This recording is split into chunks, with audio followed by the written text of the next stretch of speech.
يا مساء الورد عليكم. ازيكم عاملين ايه؟ يا رب تكونوا بخير. تعالوا نشوف هنعمل ايه. انا معايا ده كيلو فول مدشوش. غسلته كده زي ما انتم شايفين وسبته منقوع بتاع ساعتين في المية. تعالوا نشوف الخطوة التانية. يكاد يكون الفيديو طويل شوية، بس انا عايزاكم تمشوا معايا خطوة بخطوة. انا كده صفيته. معايا هنا كرات بصل اخضر اهو، انا منضفاه ومخرطاه زي ما انتم شايفين كده. ومعايا ايه تاني؟ معايا بصل اللي هو العادي الاحمر بتاعنا مخرطاه. معايا رصين توم كبار انا مخرطاهم. معايا كزبرة خضرة انا غسلاها وفضيتها قدامكم اهي. تعالوا. ومعايا كام قرن فلفل اخضر. دي تكاية جميلة في الموضوع ده. تعالوا بقى نشوف احنا هنعمل ايه. معايا هنا انا بولة كبيرة، هبتدي انزل جزء من الفول والأجزاء التانية عشان أعرف إن أنا أقلب كويس. هنزل بالثوم وهبتدي أنزل الحاجة حاجة في حاجة، بحيث لما أقلب يبقى إيه هو متلخبط. طبعا انتوا فاهمين قصدي إيه. هبتدي كده أنزل حبة من ده وحبة من ده، وفي الآخر هخلطه كله ببعضه زي ما هتشوفوه معايا كده أهو. الخلطة دي البصل الأخضر مع الكرات طبعا موديها في حتة تانية مع قرنين الفلفل. أنا هعمل الخليط ده هضربه في الخلاط. أنا الكبة عندي عطلانة، فشغلت دماغي قلت المطحنة لأ هتاخد وقت كتير مني. فجي فكري لموضوع الخلاط. معايا مج مية أنا مش هاخد غيره، ممكن ماخدهوش كله. تعالوا كده بقى نشوف احنا هنعمل ايه. الخلاط اهو، أنا حطيت جزء من المج وهبتدي أضرب كويس جدا في الخلاط. بس راعي الخلاط عشان يكمل معاكي للآخر. شايفين؟ أنا احتجت كده حبة مية تاني من المج أهو. وهبتدي أضرب كويس جدا. أنا مقطعة الثوم والكلام دوت عشان ما تسرع معايا الموضوع ويدخل كويس جدا. أنا قلبت قدامكم أهو. شايفين؟ بسم الله ما شاء الله. أنا هنزل هنا، أنا جايبة علبة أهي، أحط عليها المصفى كده عشان أصفي الخليط. أنا هصفيه في المصفى ديت كويس جدا، وهرجع أضرب بقية الخليط بتاعي. هعمل معاكم تاني مرة هتشوفوها أهو. أنا هصفي كده حبة المية اللي هينزلوا دول، أنا هكمل بيهم بقية الخليط.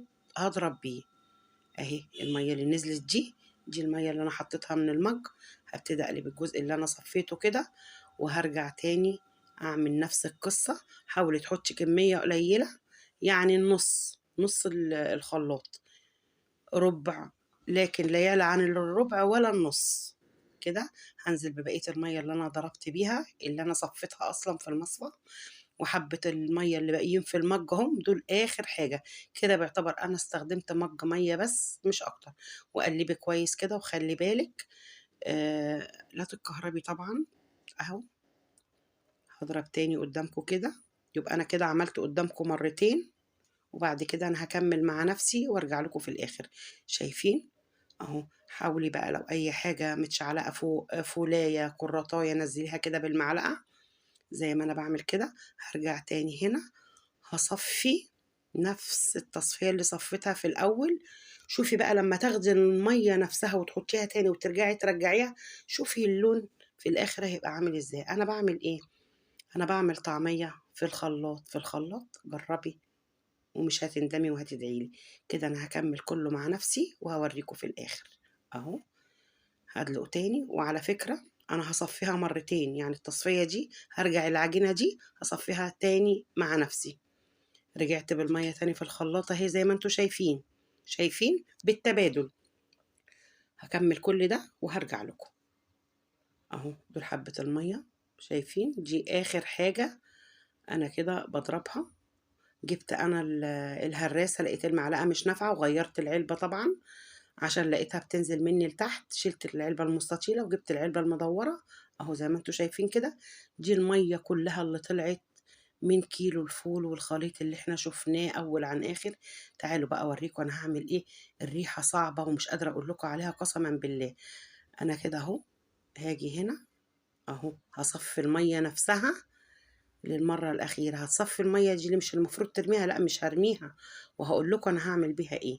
مش هنرمي أي حاجة، إحنا شطار وعارفين إحنا بنعمل إيه. كده خلاص حبة المية دول أنا عايزاهم. هاجيب معايا أنا هنا أهو مكعب تلج. بصوا بقى كمان حبة المية ما طلعوش كمان كتير من اللي انتوا شفتوه ده كله، مش هيكملوا المكعب كله. هاخد ده وهرفعه على الفريزر يتجمد. بعمل كده ليه؟ هقول لك انا بعمل كده ليه. بعد ما يتجمد هوريه لكم. تعالوا بقى للطعمية هنا. انا هحط عليها ايه؟ كمية كزبرة ناشفة محترمة وحبة كمون. بس كتري الكزبرة، وهتبتدي تدلقي كده وتخلطيهم ببعض كويس جدا. انا مش هحط ملح غير لما اجي اقلي الكميه اللي انا هقليها. ليه مش هحط ملح؟ عشان الملح بيسرد ميه كتير، وانا مش عايزه الطعميه تنزل ميه تاني. المكعبات دي انا هستخدمها لما اجي اخد جزء من الطعميه، بدل ما الحلحه بحبه ميه بعد ما اطلعه من الفريزر هحط مكعب من ده. معايا هنا انا رول اكياس انا بجيبها جاهزه، هتلاقيها يا عند العطار يا اما عند بتاع المنظفات يا اما عند بتاع اطباق الفل. ده رول كده باجيبه ب15 أو 20 جنيه، باستعمله دايمًا في مطبخي أمّا باحب أجفّف حاجات في الفريزر. هانزل كده أنا هاوزّع الطعمية زي ما أنتم شايفين كده. حطيت الكيس جوّه المَج وهاخد الطعمية كده هاوزّعها أهو زي ما أنتم شايفين. هاحضّر كل كميتي عشان أرفعها على الفريزر.